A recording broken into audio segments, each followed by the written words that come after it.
Okay. I think we're okay now. All right. Okay. Shalom saudara-saudari. Haleluya, puji Tuhan. Mari sekarang kita mulai sesi keempat ya. Ini seminar tantangan Elia.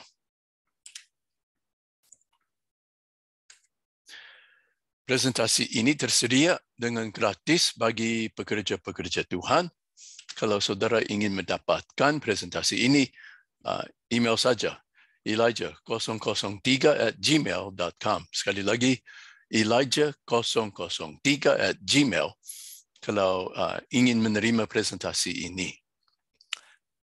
Nah, kita mulai ya sesi 4.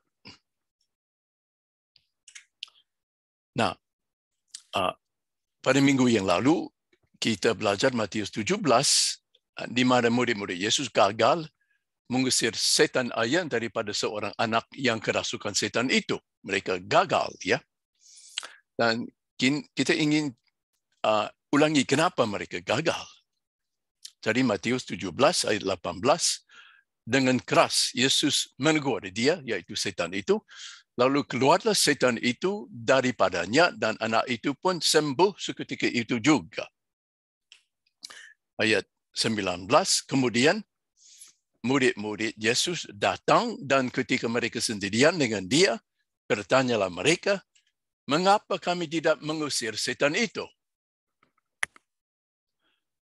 Ia berkata kepada mereka, karena kamu kurang percaya. Jadi begini, mereka gagal usir setan itu karena mereka kurang percaya. Demikian juga dengan kita. Seringkali kita gagal usir setan atau menyembuhkan orang sakit. Kenapa? Karena kita kurang percaya. Terus Yesus berkata, sebab aku berkata kepadamu, sesungguhnya sekiranya kamu mempunyai iman seperti biji sesawi saja, kamu dapat berkata kepada gunung ini, pindah dari tempat ini ke sana, maka gunung ini akan pindah. Jadi, murid-murid Yesus kurang iman yang memindahkan gunung. Itu sebabnya mereka gagal usir setan ayam tadi. Karena mereka kurang iman yang memindahkan gunung. Mari kita belajar iman yang memindahkan gunung.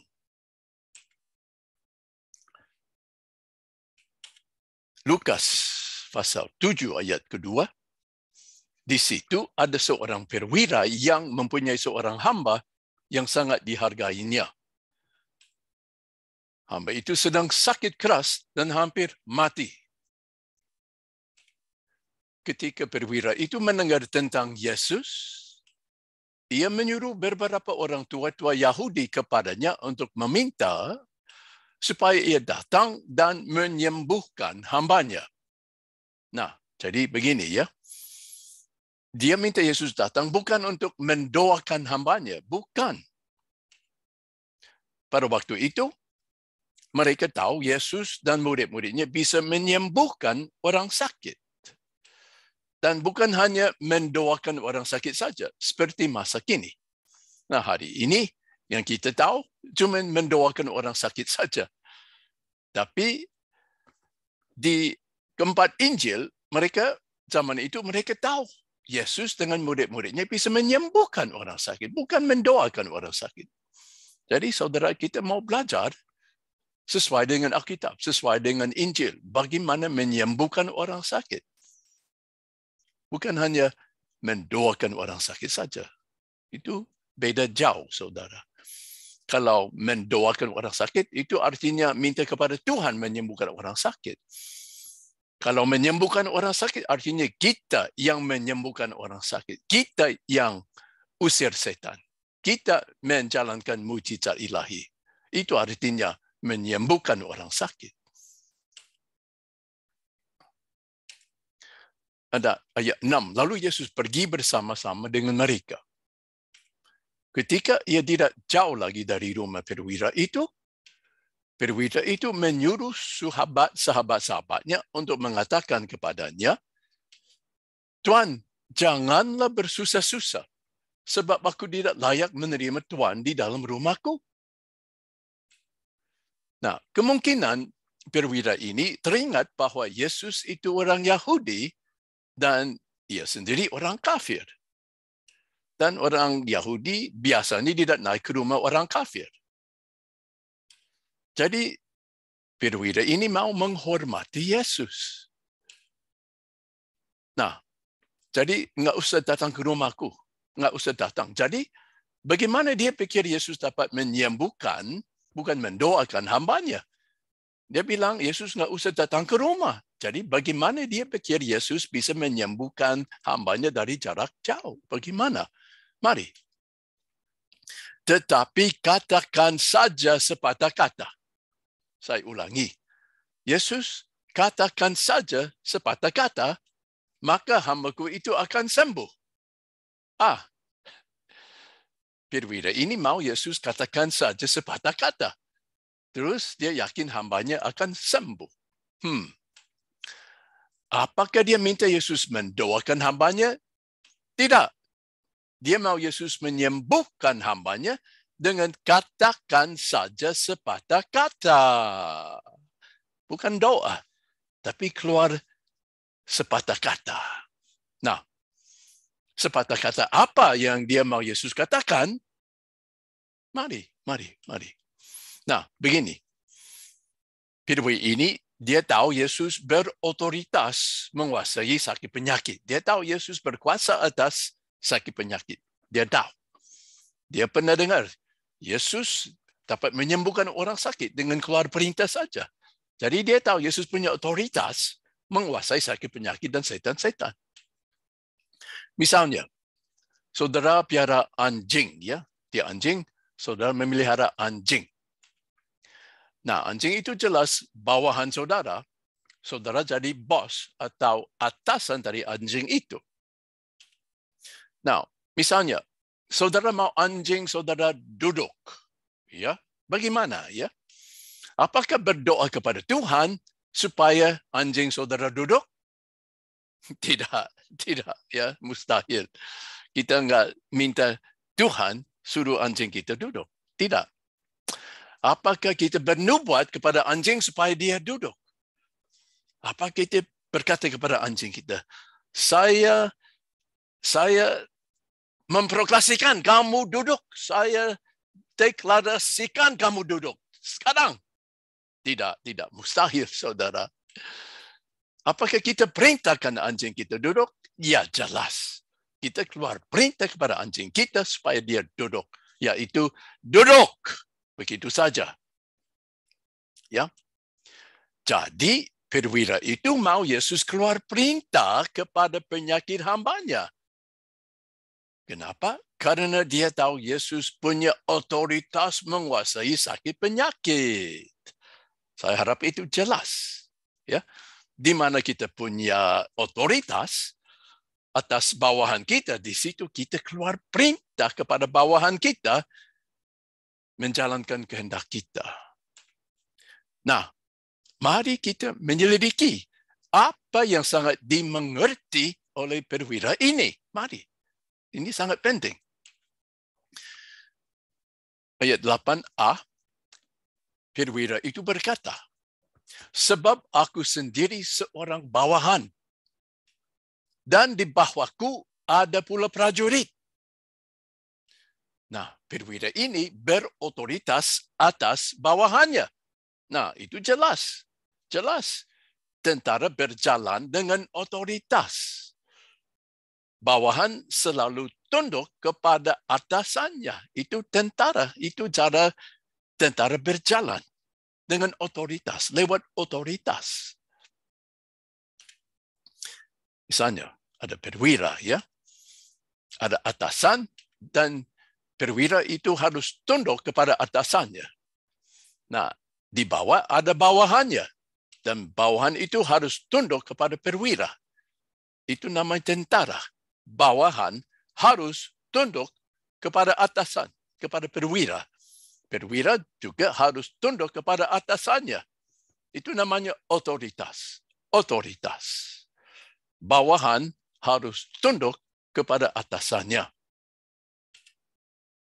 Nah, Lukas 7 ayat 8b, jika aku berkata kepada salah seorang prajurit itu, yaitu bawahannya, pergi, maka ia pergi. Dan kepada seorang datang, maka ia datang. Ataupun kepada hambaku, kerjakanlah ini, maka ia mengerjakannya. Ya, tunggu sebentar ya. Saya mau mute semua dulu. Nanti unmute ya. Nanti. Nah, kembali ke sini ya. Jadi, apakah perwira ini bimbang bawahannya akan tunduk kepada perintahnya? Sedikit pun tidak. Ya, kita ulangi. Jika aku berkata kepada salah seorang prajurit itu pergi, maka ia pergi. Dan kepada seorang lagi datang, maka ia datang. Ataupun kepada hambaku, kerjakanlah ini, maka ia mengerjakannya. Jadi, perwira ini tidak bimbang bawahannya akan tunduk kepada perintahnya. Sedikit pun tidak. Tidak ada bimbang. Kenapa? Karena dia mengerti ciri-ciri dari otoritas. Dia mengerti otoritas karena dia termasuk tentara. Dia mengerti bawahannya harus dan pasti akan menaati perintahnya. Itu tentara. Bawahannya harus pasti tunduk kepada atasannya. Nah, perwira ini termasuk tentara. Jadi dia mengerti otoritas. Jelas. Oleh karena itu, ia sedikit pun tidak meragukan bahawa perintahnya akan dijalankan oleh bawahannya. Di mana kita mengerti otoritas, di hati kita tidak ada bimbang lagi bahawa bawahan kita akan tunduk kepada perintah kita. Kalau kita mengerti otoritas. Jadi hari ini, pada sesi keempat ini, saudara harus mengerti otoritas. Kalau mengerti otoritas, bimbang itu hilang.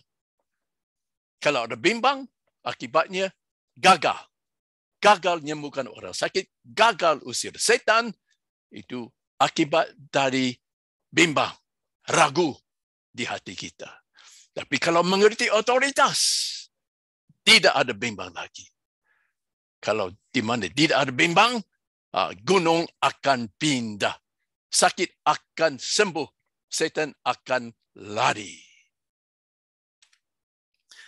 Nah, jadi kenapa kita hamba-hamba Tuhan selalu bimbang pada waktu kita mengeluarkan perintah kepada sakit penyakit dan setan-setan. Iaitu bawahan kita. Supaya pergi. Ya. Dan kita semua pernah coba usir setan. Kita semua pernah coba menyembuhkan orang sakit. Kita keluar perintah. Ya, dalam nama Yesus. Pergi. Tapi di hati kita selalu ada bimbang sedikit. Kenapa ya? Kenapa di hati selalu ada, aduh, gimana kalau nggak sembuh? Gimana kalau setan itu nggak keluar? Nanti aku malu di depan orang-orang ini. Mereka lagi melihat kepada saya pada waktu saya menyembuhkan orang sakit, usir setan. Ada orang lagi nonton. Bagaimana kalau nggak sembuh? Gimana kalau setan itu nggak keluar? Aku malu. Aduh. Kenapa? Itu karena kita tidak mengerti otoritas yang Tuhan berikan kepada kita menguasai sakit penyakit dan setan-setan. Kenapa kita sering bimbang pada waktu mau menjalankan mujizat? Pada waktu mau menyembuhkan orang sakit. Kenapa kita selalu bimbang? Karena kita kurang mengerti otoritas. Kalau mengerti otoritas, tidak ada pertanyaan di hati kita lagi. Tidak ada, oh gimana kalau nggak sembuh? Nggak ada lagi. Kita mengerti otoritas. Sakit penyakit, setan-setan itu adalah bawahan kita. Jadi pasti dia akan tunduk kepada perintah kita. Tidak mungkin tidak tunduk. Dia harus tunduk. Kenapa? Karena setan itu, penyakit itu adalah bawahan saya. Nah, Kalau kita kurang mengerti otoritas, akibatnya iman yang memindahkan gunung yang kurang. Kalau kurang mengerti otoritas, iman yang memindahkan gunung pada kita itu kurang, dan setan itu tidak keluar, penyakit itu tidak sembuh. Itu akibatnya. Akibat daripada iman yang memindahkan gunung yang kurang. Tetapi perwira ini dengan persis mengerti otoritas. Dia mengerti otoritas, jadi dia sama sekali tidak bimbang bawahannya pasti akan menaati perintahnya karena dia mengerti otoritas dengan persis. Dia sama sekali yakin bawahannya akan tunduk kepada perintahnya. Dan dia tahu Yesus berkuasa atas sakit penyakit. Dia tahu. Nah, lihat bagaimana reaksinya Yesus yang luar biasa tentang kata-kata perwira itu. Setelah Yesus mendengar perkataan itu, Yesus heran akan dia. Nah, Yesus terheran akan perkataan perwira yang berikut. Ini dari tadi. Jika aku berkata kepada seorang prajurit itu, pergi, maka ia pergi. Dan kepada seorang lagi datang, maka ia datang. Ataupun kepada hambaku, kerjakanlah ini, maka ia mengerjakannya. Yesus terheran akan kata-kata tadi itu. Kenapa ya? Yesus terheran akan pengertiannya tentang otoritas. Sehingga perwira ini tidak bimbang sewaktu dia keluar perintah kepada bawahannya. Tapi otoritas ini jarang sekali orang mengerti pada zaman ini. Pada masa kini, jarang ada orang yang mengerti otoritas. Jadi hari ini, saudara-saudari harus mengerti ciri-ciri daripada otoritas. Kalau mengerti otoritas, bimbangnya hilang. Kalau bimbangnya hilang, bawahannya tunduk. Setannya keluar, lari. Sakit penyakit sembuh kalau mengerti otoritas. Oleh karena itu, perwira itu sama sekali tidak bimbang bawahannya akan menjalankan perintahnya. Dan dia tahu Yesus berkuasa atas sakit penyakit. Sama, Yesus berkuasa atas sakit penyakit. Jadi dia yakin penyakit hambanya pasti taat kepada perintah yang akan dikeluarkan oleh Yesus. Dia yakin. Dia tahu Yesus punya otoritas menguasai setan-setan. Jadi dia yakin. Nggak jadi masalah. Tetapi pada masa kini di gereja, sedikit sekali orang percaya ataupun hamba-hamba Tuhan mengerti otoritas yang Tuhan berikan kepada kita menguasai sakit penyakit dan setan-setan. Jarang sekali ada yang mengerti. Akibatnya, mujizatnya jarang. Kita kurang mengerti otoritas, jadi di hati banyak bimbang. Akibatnya, mujizatnya jarang sekali. Tapi begini, Lukas 9. Maka Yesus memanggil ke-12 muridnya, lalu memberikan tenaga dan kuasa, yaitu otoritas kepada mereka untuk menguasai setan-setan dan untuk menyembuhkan penyakit-penyakit. Jadi begini, jelas ya, Tuhan sudah memberikan kepada kita otoritas. Ya, jelas tenaga juga, tapi hari ini fokusnya kepada otoritas. Tuhan sudah memberikan kepada kita otoritas menguasai setan-setan dan sakit penyakit. Otoritas sudah diberi oleh Tuhan kepada kita. Nah, sekarang kita harus mengerti ciri-ciri daripada otoritas itu. Sehingga dapat usir setan dan menyembuhkan orang sakit dengan berhasil. Lukas 7 ayat 9. Ini Yesus yang berkata-kata ya. Dan sambil berpaling kepada orang banyak yang mengikuti dia, Yesus berkata, aku berkata kepadamu, iman sebesar ini tidak pernah aku jumpai sekalipun di antara orang Israel. Yesus terheran akan iman yang ada pada perwira ini. Terheran. Iman sebesar ini tidak pernah aku jumpai sekalipun di antara orang Israel. Nah, perwira ini punya iman sebesar ini yang Yesus tidak pernah jumpai di antara orang Israel. Kenapa? Karena dia mengerti persis ciri-ciri daripada otoritas. Itulah iman yang memindahkan gunung. Jarang ada yang mengerti otoritas. Jarang.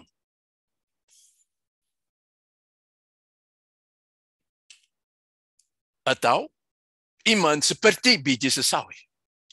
Iman yang memindahkan gunung itu sama dengan iman seperti biji sesawi. Iman besar apakah yang dimiliki oleh perwira ini yang Yesus tidak pernah jumpai di Israel? Iman besar apakah? Mari. Nah, tentu saja perwira ini punya iman kepada Tuhan. Itu jelas sekali, yaitu Tuhan dapat menyembuhkan hambanya. Jelas. Yesus punya iman kepada Tuhan. Jelas. Tetapi ada orang lain yang datang kepada Yesus. Seperti perempuan yang sakit pendarahan di Markus 5. Masih ingat itu? Perempuan itu juga punya iman Yesus dapat menyembuhkannya. Asal ku jamah saja jubahnya, aku pasti sembuh. Perempuan itu juga punya iman kepada Tuhan. Ya. Jadi bagaimanakah iman perwira ini mengherankan? Bagaimana? Bagaimana mengherankan? Sehingga Yesus berkata, iman sebesar ini dia pernah aku jumpai di antara orang Israel. Jadi bagaimanakah iman perwira ini mengherankan? Mari. Ada dimensi yang baru pada imannya perwira itu. Karena kita mengerti otoritas. Karena dia mengerti otoritas, dia tahu bagaimana Yesus dapat menyembuhkan hambanya dari jarak jauh. Tanpa peletakan tangannya. Otoritas itu tidak dikurangi, tidak dipengaruhi oleh jarak. Sedikit pun tidak. Umpamanya, saudara punya bisnis, punya perusahaan. Saudara adalah bos. Jadi saudara juga punya kantor dan setiap hari kita ke kantor, ya. Tapi pada suatu hari mungkin saudara rasa kurang enak. Jadi saudara tetap di rumah saja. Tapi kalau bawahan saudara semua tetap ke kantor pada hari itu. Tapi saudara teringat, ya, ada sesuatu hal yang harus dijalankan di kantor. Jadi boleh enggak saudara ambil HP, terus saudara telepon ke kantor. Saudara keluar perintah kepada bawahan di situ yang ada di kantor. Apakah bawahan itu tunduk? Apakah dia taat kepada perintah yang saudara berikan kepada dia lewat telepon? Ya atau tidak? Pasti dia tunduk.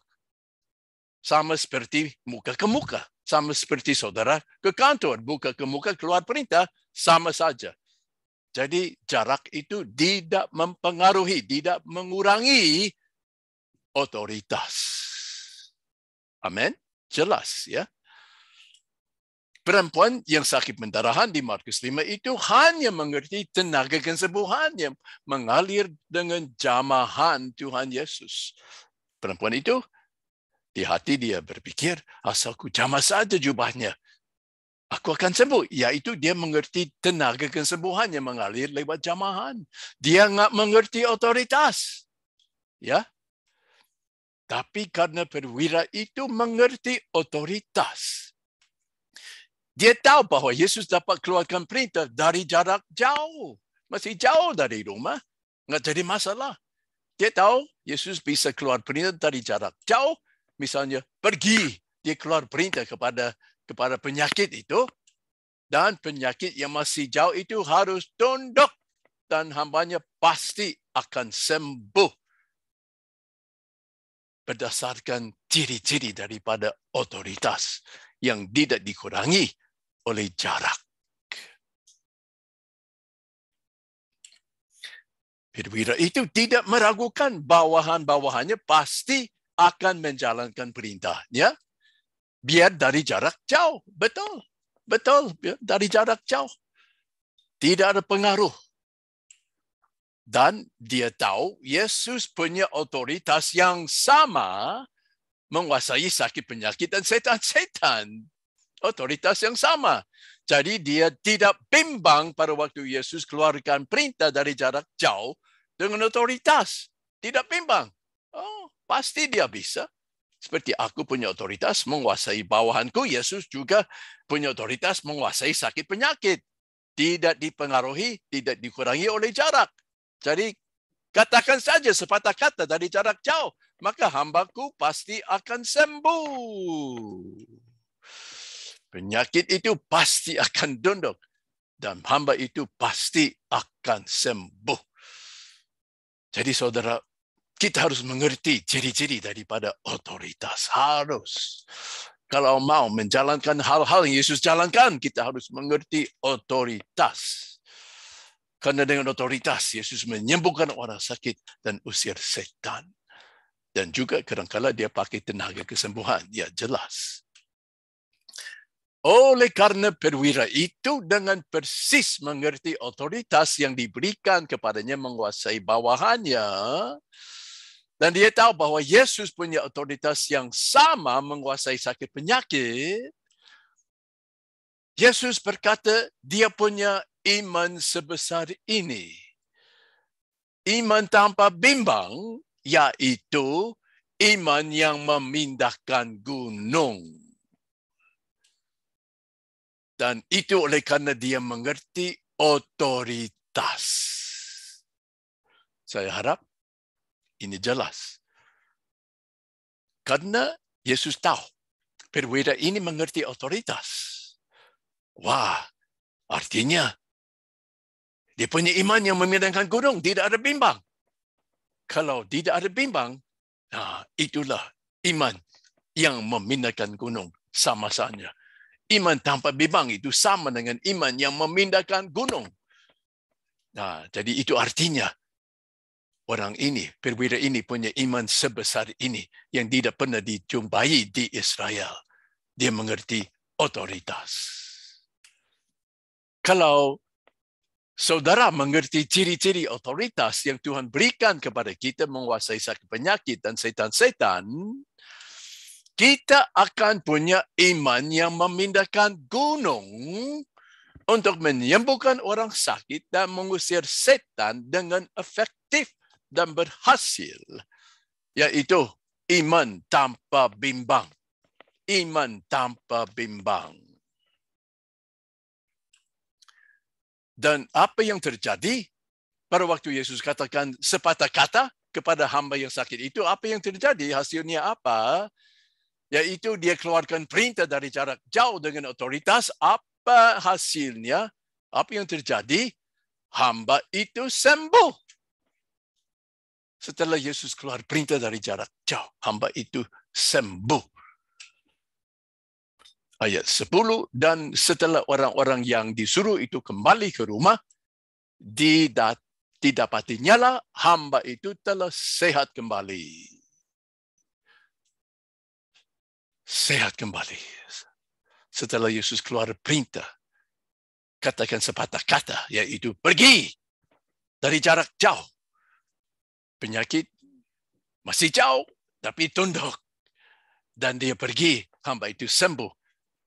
Karena otoritas itu tidak dipengaruhi, tidak dikurangi oleh jarak. Amin, saudara?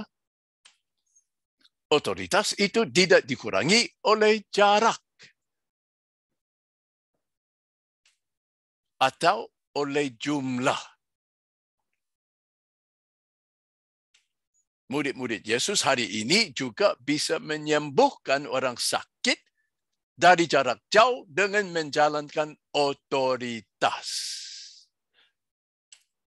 Kita juga bisa menyembuhkan beberapa orang sakit pada saat yang sama dengan menjalankan otoritas. Otoritas itu tidak dipengaruhi, tidak dikurangi oleh jumlah. Misalnya, saudara piara 10 ekor anjing. Ada 10 ekor anjing di rumah. Pada suatu hari, mereka semua di satu tempat. Saudara mau mereka semua duduk. Jadi gimana ya? Apakah harus satu persatu keluar perintah? Duduk, duduk, duduk, duduk, duduk. Yakah? Tidak. Saudara keluar sepatah kata saja. Duduk. Dan semua ke-10 anjing akan duduk. Amin.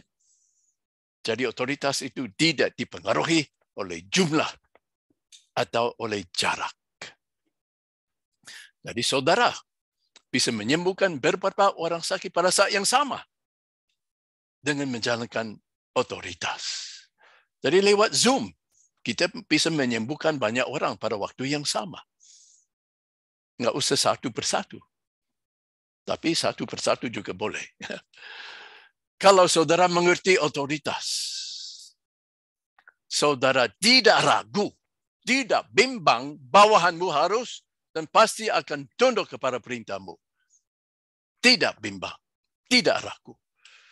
Biarpun dari jarak jauh. Asal mengerti otoritas. Nah, dalam penginjilan, penyakit-penyakit dan setan-setan ada di bawah otoritas saudara. Amin, amin. Itu berdasarkan Lukas 9. Jadi, kita mengeluarkan perintah kepada sakit penyakit dan setan-setan dengan otoritas dan tanpa bimbang. Terutamanya waktu memberitakan Injil. Amin, saudara. Jelas, saya harap jelas. Kita boleh menyembuhkan orang sakit dengan tenaga ya dan otoritas tanpa bimbang waktu memberitakan Injil berdasarkan Lukas 9 dan 10. Mari, Lukas 9 ayat pertama. Yesus memanggil ke-12 muridnya, lalu memberikan tenaga dan kuasa, yaitu otoritas kepada mereka untuk menguasai setan-setan dan untuk menyembuhkan penyakit-penyakit. Nah, saudara juga termasuk murid Yesus. Jadi saudara sudah diberi oleh Tuhan tenaga dan otoritas menguasai setan-setan dan untuk menyembuhkan penyakit-penyakit. Sudah punya otoritas. Jadi kenapa kita bimbang? Kenapa kita bimbang? Jangan bimbang. Amin. Jangan bimbang. Otoritas sudah diberi. Sebetulnya mereka harus tunduk. Bawahan kita harus tunduk. Bawahan kita termasuk setan-setan dan sakit penyakit pada waktu penginjilan. Jadi mereka harus tunduk. Jadi di hati kita tidak ada bimbang sama sekali. Lukas 10 ayat 9. Dan sembuhkanlah orang-orang sakit yang ada di situ. Dengan menjalankan apa? Dengan menjalankan tenaga dan kuasa. Dengan menjalankan tenaga dan otoritas. Kita menyembuhkan orang-orang sakit yang ada di situ. Dan kita akan katakan kepada mereka, kerajaan Allah sudah dekat padamu. Dan Yesus itu Raja satu-satunya. Amin, saudara. Jadi waktu saya memberitakan Injil, di hati saya begini. Ya, saya diberi kuasa dan tenaga ilahi. Saya diberi kuasa menguasai setan-setan dan sakit penyakit. Sudah diberi kepada saya. Saya sedang menginjili orang yang belum percaya. Tuhan perintahkan saya menyembuhkan orang sakit di sini.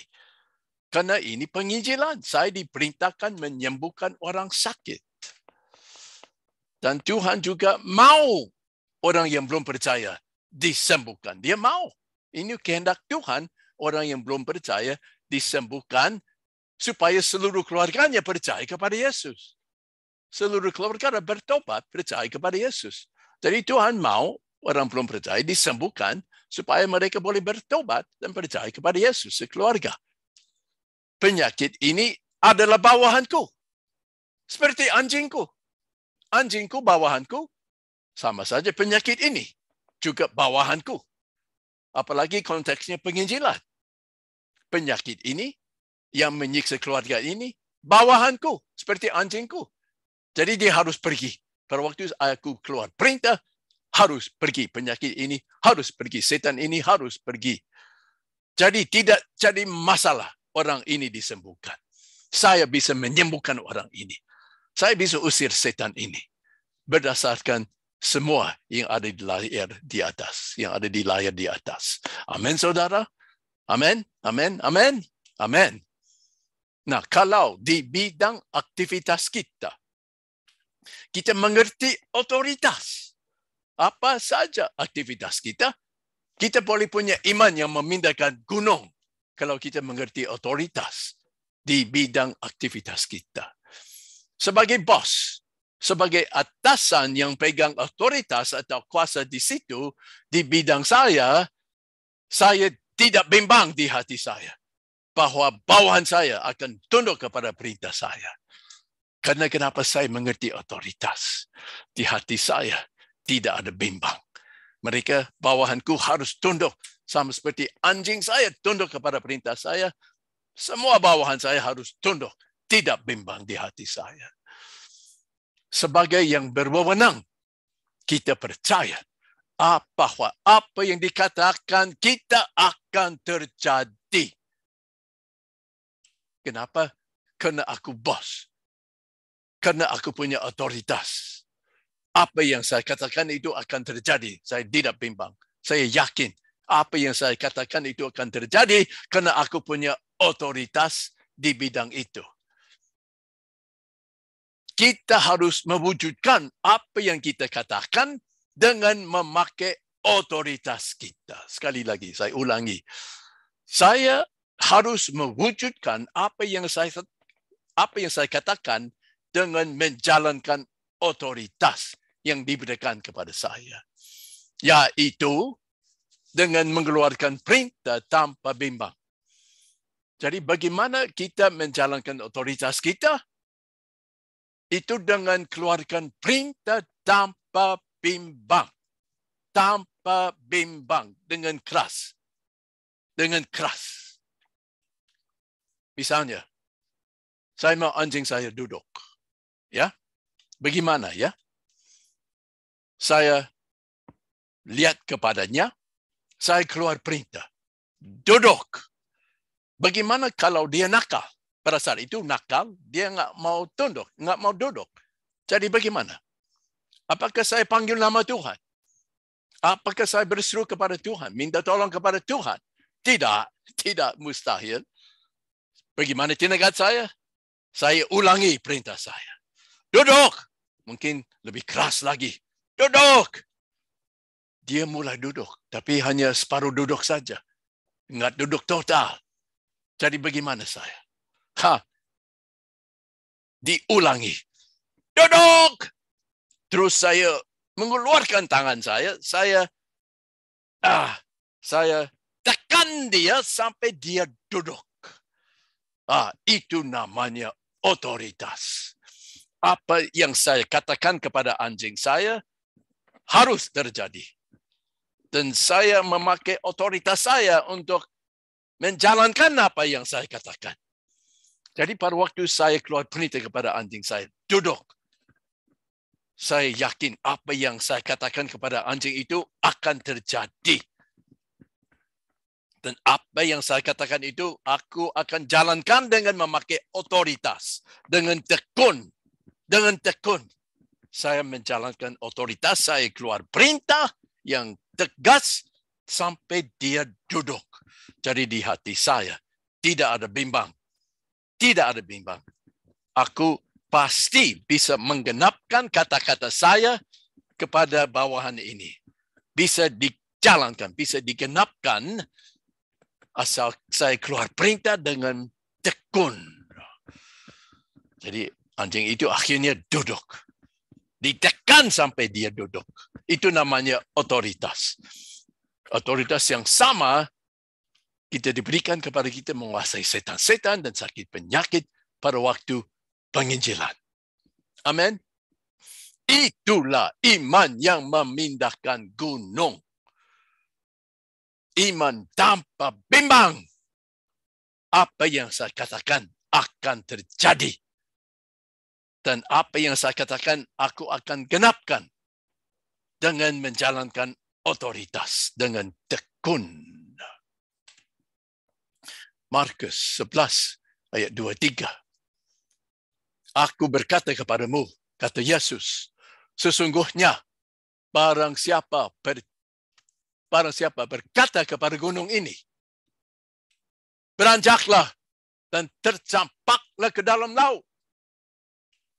Asal tidak bimbang hatinya. Tidak bimbang hatinya. Tetapi percaya bahwa apa yang dikatakannya itu akan terjadi, maka hal itu akan terjadi baginya. Saya ulangi. Sesungguhnya, barang siapa berkata kepada gunung ini, kepada penyakit ini, kepada setan ini, beranjaklah, tercampaklah ke dalam laut, keluar, keluar, keluar, pergi, sembuh. Asal tidak bimbang hatinya, tapi percaya bahwa apa yang dikatakannya itu akan terjadi. Pada waktu saya keluar perintah, jadilah engkau sembuh, aku percaya apa yang saya katakan itu akan terjadi. Maka hal itu akan terjadi baginya. Barang siapa berkata kepada setan ini, keluar, pergi. Asal tidak bimbang hatinya, tetapi percaya apa yang saya katakan itu akan terjadi. Aku baru perintahkan setan ini keluar. Aku percaya perintah itu akan dijalankan oleh setan ini. Setan itu akan keluar. Saya percaya, saya tidak bimbang. Apa yang saya perintahkan kepada setan ini akan dijalankan. Hasilnya apa? Hasilnya, maka hal itu akan terjadi bagimu. Amin, saudara. Jadi kita mau ya, Tuhan menjalankan mukjizat lewat kita.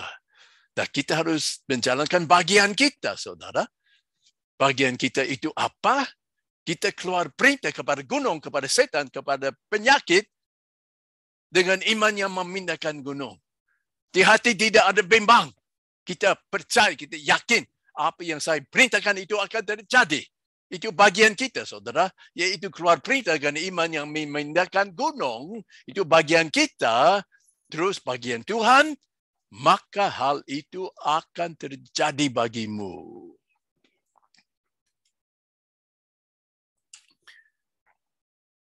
Nah, kenapa di Matius 17 murid-murid gagal menyembuhkan anak yang sakit ayan itu?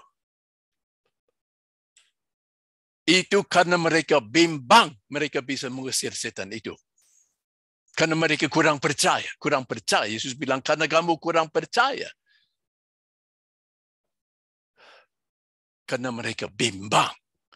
Mereka bisa mengusir setan itu. Mereka tidak percaya bahwa apa yang mereka katakan kepada setan itu akan terjadi. Kurang percaya. Akibatnya mereka gagal. Mereka meragukan otoritas yang Yesus sudah berikan kepada mereka.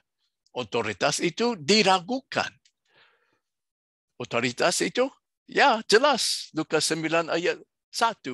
Maka Yesus memanggil ke-12 muridnya, lalu memberikan tenaga dan kuasa, yaitu otoritas kepada mereka untuk menguasai segala setan-setan.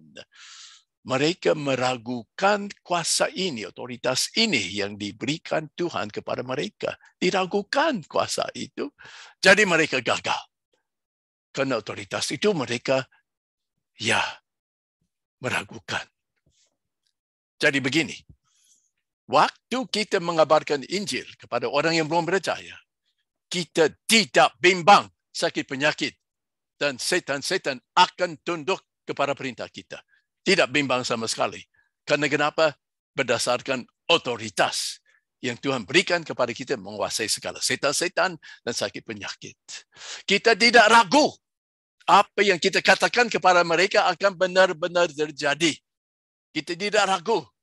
Apa yang saya katakan kepada setan-setan dan sakit penyakit akan benar-benar terjadi. Tidak ragu. Karena kita mengerti otoritas, kita menguasai mereka. Yang kita katakan, kita akan mewujudkan dengan menjalankan otoritas kita. Seperti saya perintahkan anjing saya duduk. Saya keluar kata duduk. Nah, kata itu, perintah itu akan diwujudkan dengan menjalankan otoritas saya.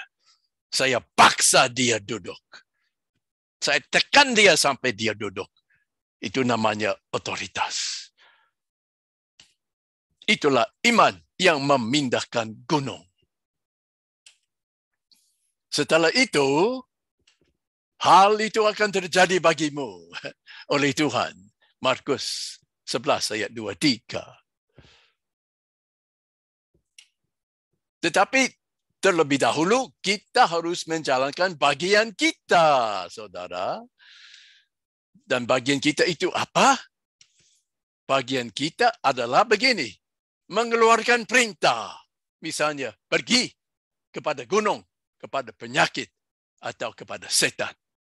Terus, waktu mengeluarkan perintah, di hatimu sama sekali tidak bimbang. Saudara percaya bahwa apa yang saudara katakan kepada gunung itu pasti akan terjadi. Harus terjadi. Itu ciri-ciri daripada otoritas. Dan saudara tekun mengeluarkan perintah sampai jadi. Jadi kadang-kadang bukan satu kali enggak cukup. Mungkin 2 kali, 3 kali. Pokoknya sampai gunung itu masuk laut. Biar berapa kali enggak jadi masalah. Pokoknya gunung itu, setan itu, sakit penyakit itu hilang masuk laut. Jadi ketekunan itu penting sekali, saudara. Gunung itu diperintahkan ke laut, masuk laut, sampai jadi. Maka hal itu akan terjadi bagimu.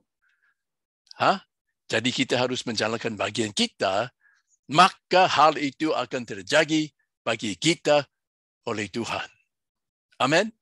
Amin. Markus 11 ayat 23. Aku berkata kepadamu, sesungguhnya barang siapa berkata kepada gunung ini, kepada setan ini, kepada sakit penyakit ini, beranjaklah, tercampaklah ke dalam laut. Asal tidak bimbang hatinya, tapi percaya apa yang dikatakannya itu akan terjadi, maka hal itu akan terjadi baginya oleh Tuhan.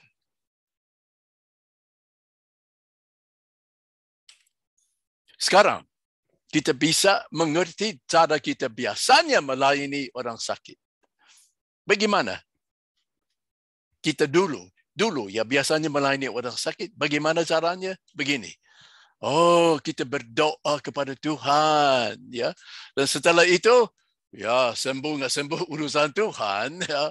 Saya bukan Tuhan, saya nggak bisa menjalankan mukjizat. Jadi pokoknya aku doa saja. Sembuh nggak sembuh bukan urusan saya, urusan Tuhan, ya. Itu cara biasanya kita melayani orang sakit. Dan seringkali pada waktu melayani orang sakit, ada yang suka, haleluya, terima kasih Tuhan Yesus. Haleluya, haleluya, haleluya. Ada juga berbahasa lidah pada waktu melayani orang sakit. Ya, biasanya gitu, ya. Dan ada yang bilang, Bapa dalam nama Yesus, kami tangking sakit ini dan perintahkan kamu sembuh. Bapa dalam nama Yesus, jadilah engkau sembuh. Kan biasanya kita melayani orang sakit dengan begitu. Bapa dalam nama Yesus, jadilah engkau sembuh. Atau kita bernubuat, kami memproklamirkan kesembuhan bagimu. Haleluya. Atau jadilah engkau sembuh. Amin. Ya. Itu caranya. Cara yang biasa dulu kita melayani orang sakit. Tapi mereka tidak alkitabiah. Tidak mengikuti cara Yesus menyembuhkan orang sakit. Tidak, saudara. Jadi semua keenam cara ini mengikuti tradisi gereja kita yang tidak alkitabiah, makanya tidak berhasil. Tidak menghasilkan mukjizat. Karena kenapa? cara yang kita pakai, cara ikut tradisi kita, cara yang tidak menurut Alkitab, yang tidak mengikuti cara Yesus menyembuhkan orang sakit. Tapi hari ini kita belajar bagaimana Yesus menyembuhkan orang sakit. Dia keluar perintah dengan iman yang memindahkan gunung, iman tanpa bimbang berdasarkan otoritas yang sudah diberi kepada kita.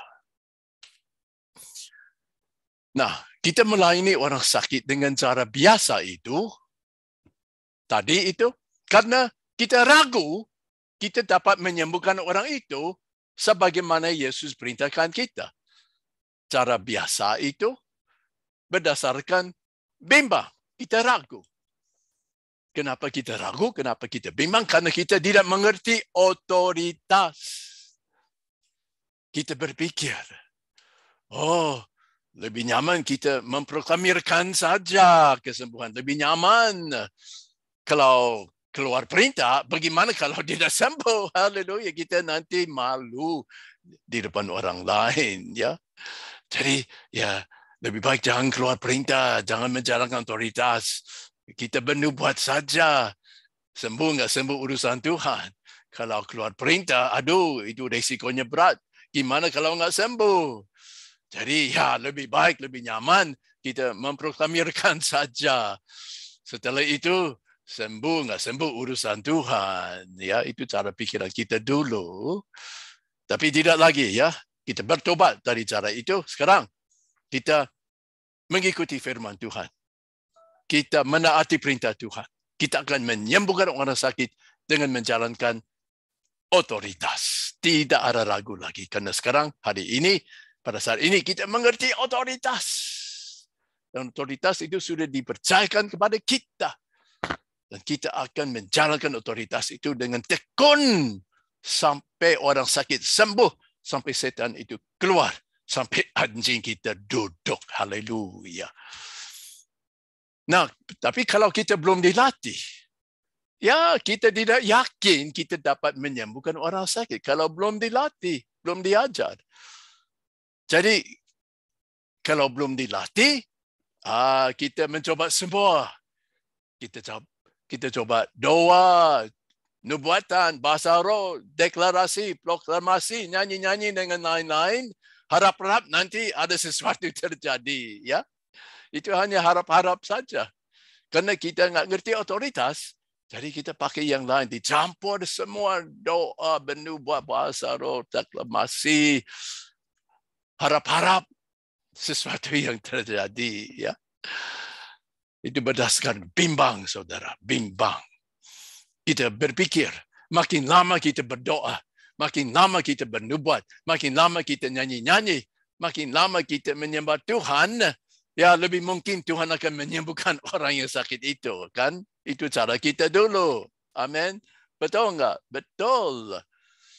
Ya itu kita bimbang. Kita menjalankan semua cara itu buktinya kita bimbang. Jadi kita menjalankan semua, dicampur semua yang tidak berdasarkan Alkitab karena kita bimbang. Tapi apabila kita betul-betul mengerti otoritas, kita tidak ragu sakit penyakit dan setan-setan harus dan akan tunduk kepada kita kalau mengerti otoritas. Dan ini terutamanya waktu kita memberitakan Injil kepada orang yang belum percaya. Itu konteksnya yang utama, saudara. Yaitu penginjilan, saudara. Menyelesaikan amanat agung. Untuk itulah seminar tantangan Elia diberikan. Supaya menyelesaikan amanat agung. Dengan menjalankan senjata-senjata ini yang Tuhan sudah berikan kepada kita, yaitu otoritas dan tenaga kesembuhan. Mereka merupakan senjata saja untuk kita memenangkan banyak orang percaya kepada Yesus. Nah, di Indonesia dan Malaysia begini, ya. Ini usulan saya. Pekerja-pekerja masuk kampung berdua-dua atau satu orang sendiri. Di kampung banyak orang yang menderita bermacam-macam penyakit. Betul. Pekerja-pekerja pergi dari rumah ke rumah bertanya kalau ada anggota keluarga yang sakit. Di desa biasanya ada banyak sekali keluarga di mana ada yang sakit atau ditindas setan. Biasanya begitu. Itu pengalaman kita di India. Di situ sembuhkanlah yang sakit, menjalankan otoritas Tuhan dan tenaga kesembuhan, dan lepaskanlah yang kerasukan dalam nama Yesus dengan menjalankan otoritas Tuhan. Sesudah terjadi mujizat, beritakanlah Yesus kepada keluarga tersebut. Dengan saudara sepupu kita, ya, jangan sebut agama Kristen atau pindah masuk agama Kristen. Jangan dengan saudara sepupu kita, ya. Jangan, enggak usah. Yesus enggak pernah bilang harus masuk agama Kristen, enggak pernah bilang. Yesus enggak pernah bilang kamu harus cari orang Kristen. Enggak, dia bilang ikutilah saya. Bilang saja Yesus adalah Mesias dan akan mengampuni dosamu dan bawamu ke surga. Buktinya mujizat yang baru kamu saksikan adalah buktinya Yesus adalah Mesias. Dia sanggup mengampuni dosamu. Dia sanggup bawamu ke surga. Dan saudara, jangan sebut kata anak Allah kepada saudara sepupu kita. Mereka enggak ngerti. Jangan dulu. Lama-lama mereka ngerti, tapi mula-mula jangan sebut kata anak Allah. Mereka salah ngerti. Setelah terjadi mujizat, lebih mudah kabarkan Injil. Amin. Amin. Dan orang yang baru percaya bisa menjadi saluran untuk bawa orang lain kepada Tuhan. Orang yang baru percaya karena mengalami kesembuhan, mereka bisa menjadi saluran membawa orang lain kepada Tuhan. Pada waktu orang kampung dengar kesaksian dari orang yang baru disembuhkan, hati mereka lebih terbuka menerima Yesus. Di mana seisi rumah tangga sudah percaya karena menyaksikan mujizat yang dahsyat.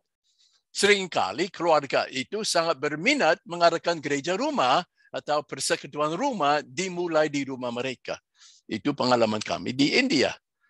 Sejak permulaan tahun 2018, pekerja-pekerja kami sudah menanam lebih dari 1,000 gereja rumah, saudara. Itu satu provinsi saja. Itu kenapa? Karena mujizat-mujizat yang terjadi, yang dahsyat, yang mengagumkan mereka, membawa mereka percaya kepada Yesus atau kepada Isa sebagai Al-Masih. Jadi begini, carilah orang baru yang penuh semangat untuk Tuhan, yang baru sembuh, yang baru percaya kepada Yesus, yang penuh semangat, dia bisa bantu memimpin gereja rumah itu. Gereja rumah yang baru itu, ya carilah orang yang penuh semangat untuk Tuhan, untuk memimpin gereja rumah itu. Kadang-kadang pada waktu pergi untuk penginjilan, boleh ajak orang yang baru sembuh untuk bersaksi. Nah, puji Tuhan. Nah, pada sesi yang berikutnya, yaitu sesi 5, kita akan mendalami apa artinya iman yang memindahkan gunung. Itu pada sesi yang berikutnya, minggu depan. Haleluya. Nah, sekarang kita menjalankan otoritas yang Tuhan berikan kepada kita. Kita sekarang menjalankan otoritas itu dengan menyembuhkan orang sakit pakai keluar perintah, ya. Jadi, ada siapa yang sakit jantung yang ingin disembuhkan? Siapa? Sekarang saya unmute, ya. Tunggu, ya. Saya unmute. Jadi saudara bisa unmute sendiri, ya. Jadi saudara sekarang bisa buka suara. Ada siapa yang sakit jantung ingin disembuhkan? Ada siapa? Silakan. Silakan. Siapa yang sakit jantung? Ya, ada? Okey, Pastor boleh beritahu nama? Cannot hear me. Ya, bisa. I hear you. Kedengaran. Okay. Merpaung Kenapa? Betul. Tolong cakap sakit apa? Sakit. Pastor Merpawong, betul? Tak dengar lah. Tak dengar. Tak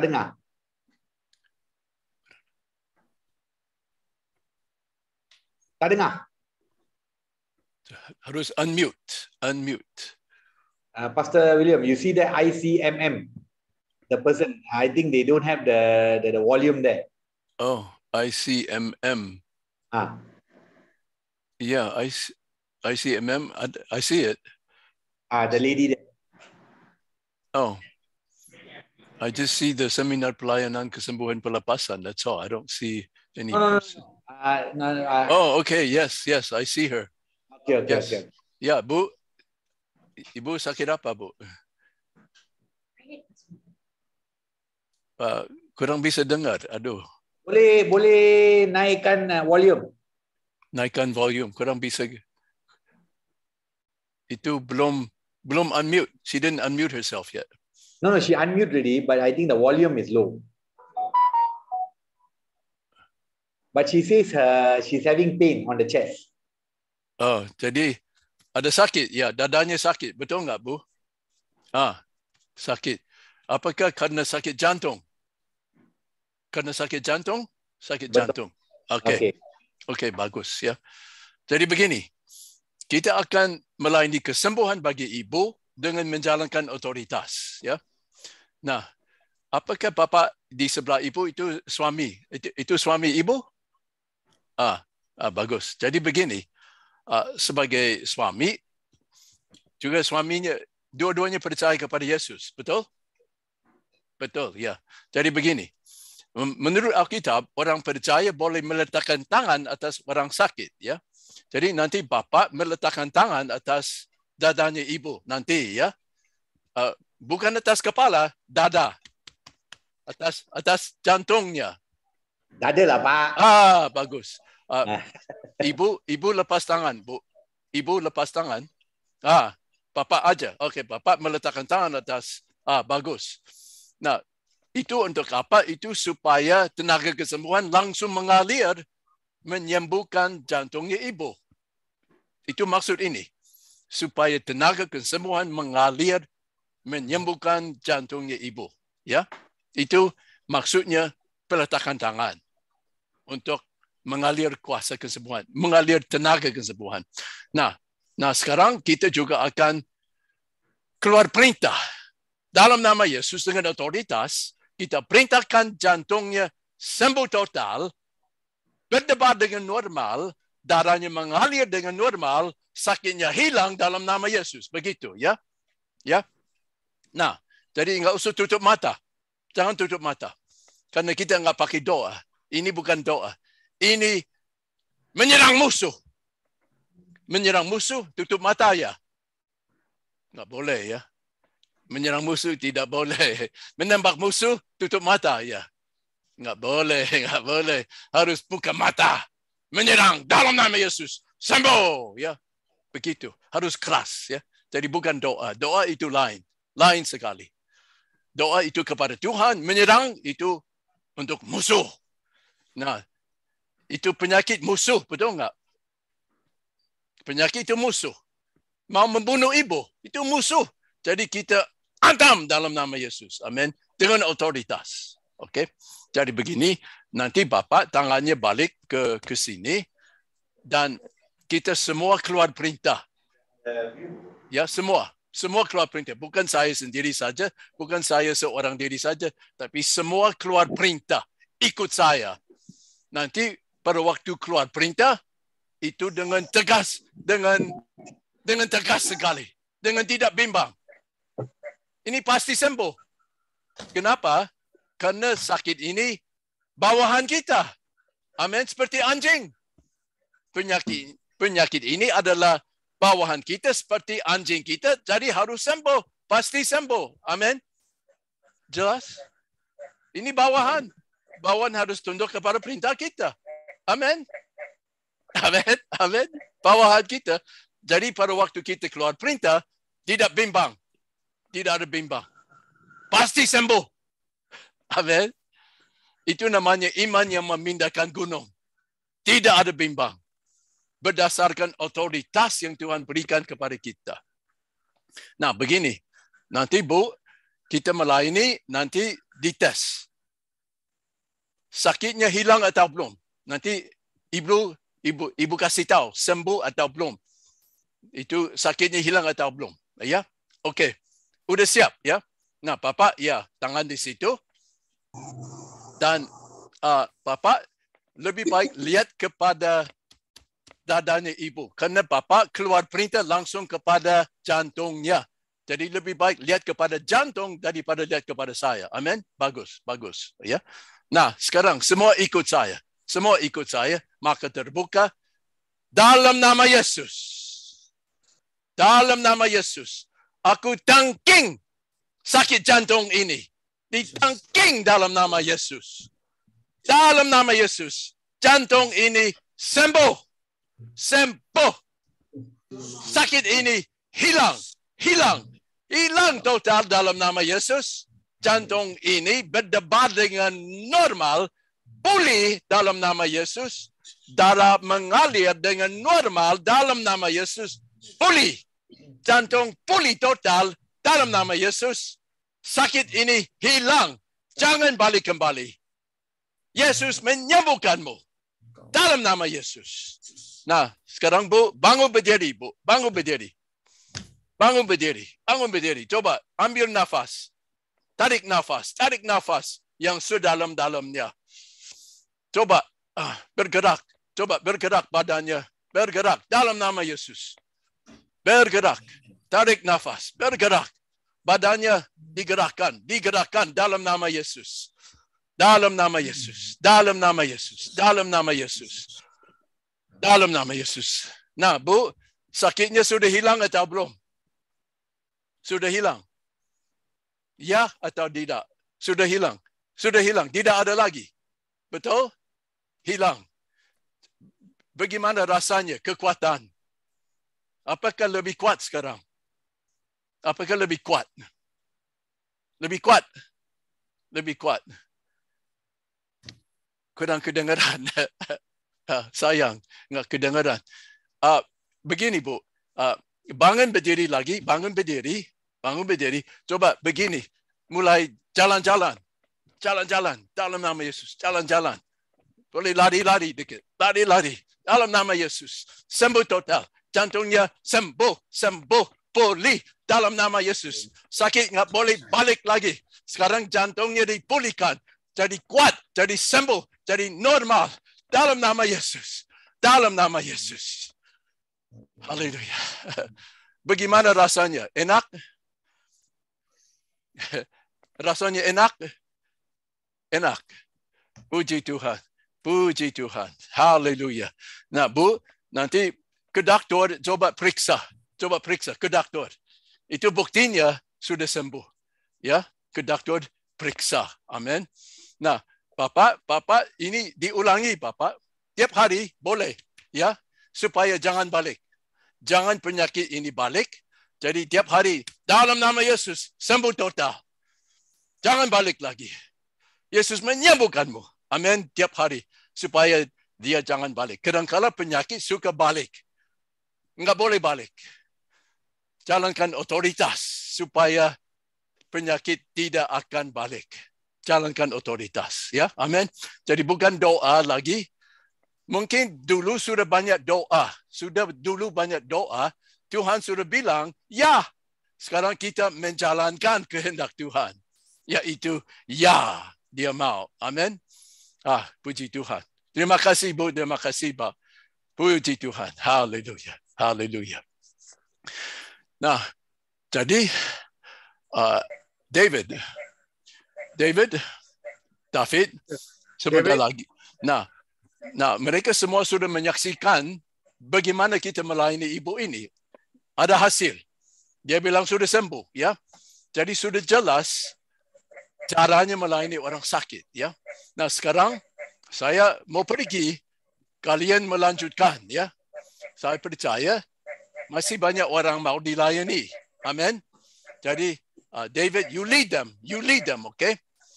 Dan caranya Jangan pakai doa, jangan pakai nubuatan, jangan pakai proklamasi atau deklarasi, jangan ada macam-macam, jangan ada campuran. Pakai otoritas. Otoritas. Keluar perintah tanpa bimbang. Amin. Tanpa bimbang. Tanpa bimbang.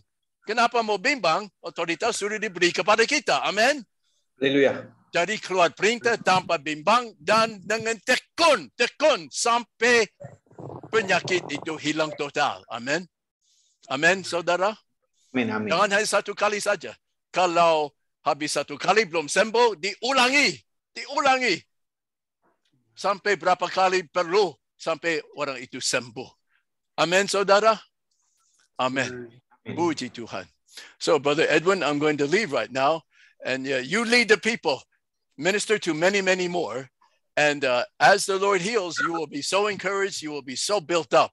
And you know that you can do it.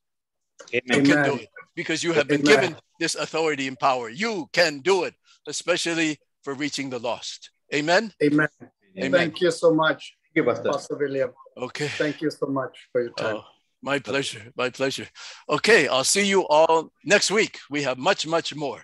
We will go deeper into mountain moving faith. Minggu depan kita mendalami iman yang membinakan gunung. Lebih dalam lagi supaya lebih jelas lagi. Amin, saudara? Amin. Puji Tuhan. Sampai ketemu minggu depan. Bye, Edwin. See you. Amen. Thank you. Goodbye, Thank you. David. Amen. See you next week. Amen. Shalom semua. Shalom. Shalom.